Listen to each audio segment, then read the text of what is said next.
الذين آتيناهم الكتاب يعرفونه كما يعرفون أبناءهم الذين خسروا أنفسهم فهم لا يؤمنون.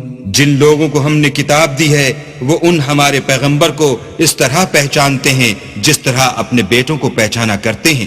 جنہوں نے اپنے تئیں نقصان میں ڈال رکھا ہے وہ ایمان نہیں لاتے. ومن أظلم ممن افترى على الله كذبا أو كذب بآياته إنه لا يفلح الظالمون.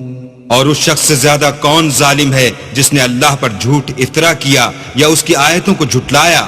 کچھ شک نہیں کہ ظالم لوگ نجات نہیں پائیں گے. وَيَوْمَ نَحْشُرُهُمْ جَمِيعًا ثُمَّ نَقُولُ لِلَّذِينَ أَشْرَكُوا أَيْنَ شُرَكَاؤُكُمُ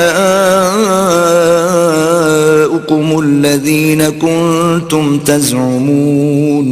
اور جس دن ہم سب لوگوں کو جمع کریں گے پھر مشرکوں سے پوچھیں گے کہ آج وہ تمہارے شریک کہاں ہیں جن کا تمہیں دعویٰ تھا. ثم لم تكن فتنتهم إلا أن قالوا والله ربنا ما كنا مشركين.